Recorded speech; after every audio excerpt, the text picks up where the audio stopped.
Despite a historic decrease last year, crime remains a major issue for many living in Memphis. In a recent poll, we asked our viewers if they felt any safer. While more than a third said yes, nearly half of our online participants said the city felt about the same when it comes to crime, and 17% said they felt less safe. Our next guest, though, is among those working to lead our youth to a brighter future. Mike Mosby runs the nonprofit Raising the Bar. Mike, welcome to 3 at 3. Good to see you, man. Glad to have you here. Yes, sir. Let's break things down. The BAR, in this case, stands for, it's an acronym, stands for Behavior, Attitude, and Responsibility. That's correct. Why those words? Why should they resonate? Man, funny story that I grew up like playing drums in church. My mom was a pastor, and using church terms when I had the unction to do this. First I was like blessing and rewards, right?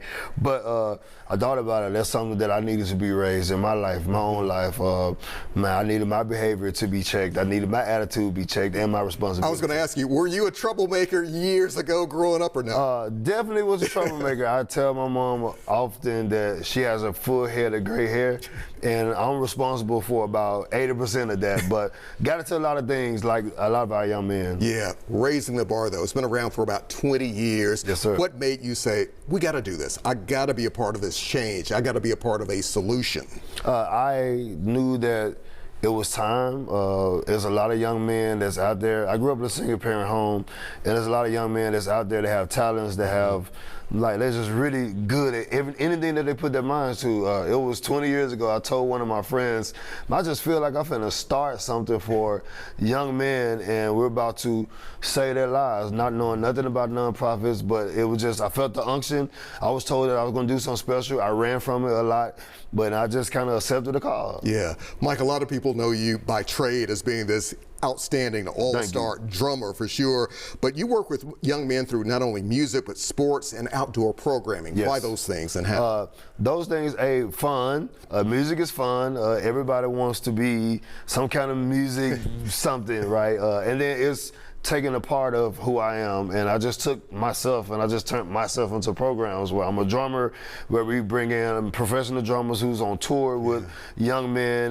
Do some name dropping here, because you brought some pretty big celebrities in who work with some of the biggest names in the business. Yes, I've had people like Chris Pat Bounds, the late Marles Flowers. I've had so many people who's been on tour with major artists like Stevie Wonder, Kelly Torrey, and a lot of people. But Tony Braxton, so many others that have been there right there. Yes, and they're giving free master classes to young men, and then you have the sports element, the football part of me that's there. And I'm also a coach of a local high school here, a head coach of Oak Haven High School football. I played football, I didn't make it. And then you had the fishing part. I just found peace in learning how to fish. So Mike, what don't you do? I don't get enough sleep, something I'm working on for this year, but man, I'm just trying to take every inch of me and make it something special. Flip things around for me just a little bit. We talked about what you have put on the table for the young people. How have they responded in many cases? What have you seen from them over the years? Some of the big moments, I would say, man, my own son, I started there.